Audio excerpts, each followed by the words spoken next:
माता के 9 रूप और उनकी कहानी। पहला, शैलपुत्री माता।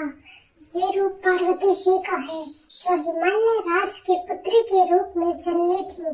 पिछले जन्म में ये सती थी, जो शिव जी के लिए अग्नि में समर्पित हो गई थी।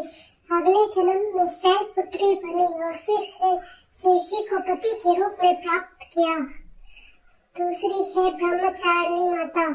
शैलपुत्री के रूप में जन्म लेने के बाद पार्वती जी ने ब्रह्मचारिणी रूप धारण किया। उन्होंने कठिन तपस्या की, बिना भोजन और पानी के वर्षों तक शिव जी को पति बनाने के लिए। तीसरी है चंद्रघंटा माता। जब माता ने शिव जी से विवाह किया तब उनका शोभित रूप चंद्रघंटा कहलाया। उनके मस्तक पर राधा चंद्र की घंटी सी शोभा होती है, इसी वजह से उनका नाम चंद्रघंटा पड़ा। चौथी है कुष्मांडा माता। कहा जाता है कि इस रूप से माता ने अपनी मुस्कान से पूरे ब्रह्मांड का सर्जन किया, इसीलिए उनका नाम कुष्मांडा पड़ा, यानी अंडा जैसे रोशनी से ब्रह्मांड की रचना करने वाली। पांचवी है स्कंद माता। ये रूप माता का उस समय का है जब उन्होंने अपने पुत्र कार्तिकेय स्कंदा को गोद में धारण किया। माता को स्कंद माता कहा गया। छठी है कात्यायनी माता। ऋषि कात्यायन की तपस्या से प्रकट हुई इस रूप को कात्यायनी कहा गया। उन्होंने महिषासुर राक्षस का वध किया।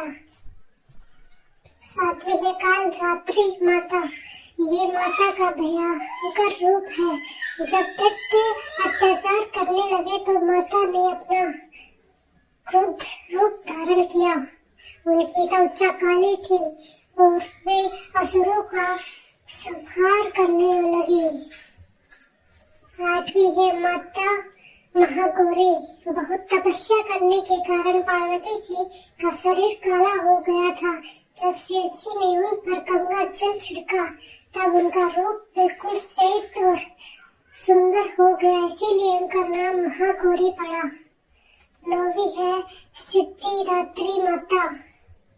ये माता का अंतिम रूप है, जो अपने भक्तों को अनेक प्रकार की सिद्धियां और वर देती है। देवता और दानव सभी इनकी आराधना करते हैं। अगर वीडियो अच्छी लगी हो तो चैनल को सब्सक्राइब करें, लाइक करें।